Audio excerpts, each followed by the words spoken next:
किसी ने तो इनको पनाह दी होगी, ये रोटी कहीं तो खाई होगी ना, कि 2 दिन लगते हैं बॉर्डर से आने में, तो 2 दिनों में ये कहीं तो रुके होंगे, किसी को तो पता होगा कि क्या कर रहे हैं. Even though it was small arms and maybe it was not assembled और बाद में assemble कर लिया, these are things which can be done.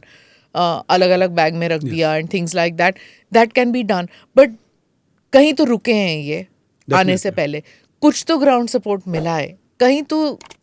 It is possible, it is almost certain that some people have given them. वो तो कश्मीरी है ना. Ma'am, as a military person, I will not say almost certain. I will say it cannot happen without local support. That local support is in terms of guide, who will guide him on to the place whichever the Pakistan military has told them. By Saran Valley, a person coming from Pakistani Punjab or wherever, how would he know कि Baisaran कहाँ पे है? Somebody has guided them. Somebody has logistically supported them. Even if they infiltrated from line of control, coming right up to Gulmarg, on foot or in a vehicle, on foot would take minimum 6 to 7, 8 days.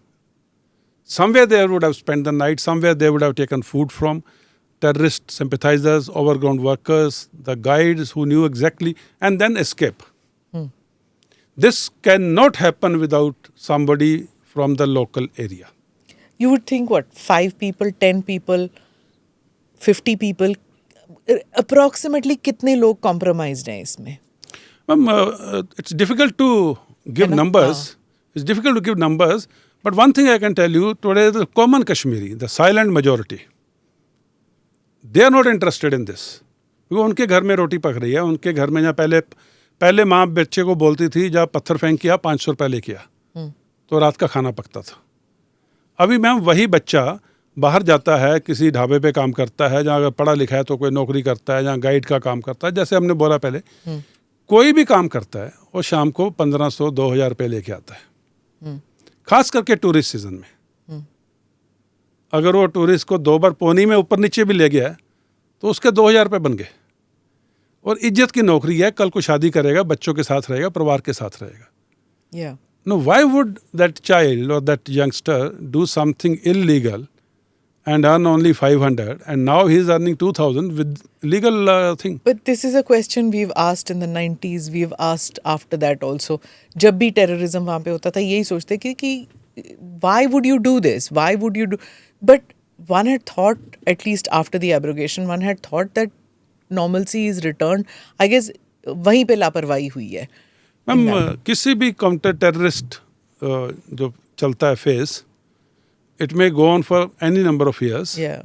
The last 10%, which in the military we call it consolidation phase, that consolidation phase is most difficult. Because the number of terrorists has come down, their movement is less, and they would restrict themselves to the jungle areas. Like if the 80% are Pakistanis, they will never come to the village. Village में एकदम से खबर आती है. So this consolidation phase, the last 10% of the problem, it takes time. It takes time. And there is an overlap. There is an overlap of, politics returning, the economy returning, the education returning, the hospitals, medical, hygiene, sanitation. So ये politicians जो आजकल TV channels में कह रहे हैं that तबाही हो गई है कश्मीर में, it's a failure, all around failure, political failure, intelligence failure, policing failure, security failure, हर चीज़ को कि Kashmir is back to what it was. Do you? Ma'am इसमें the intelligence failure I will not count because जो intelligence agencies हैं, and we must understand, the viewers must understand, हम किसी terrorist organization के खिलाफ नहीं लड़ रहे हैं. We are fighting a full-fledged country. A country which has an economy, a country which has a military, country which has an ISI. ISI का budget Pakistan navy से ज़्यादा है. Do subscribe to the ANI Clips channel to get shorter versions of this podcast. Click here to watch the full episode.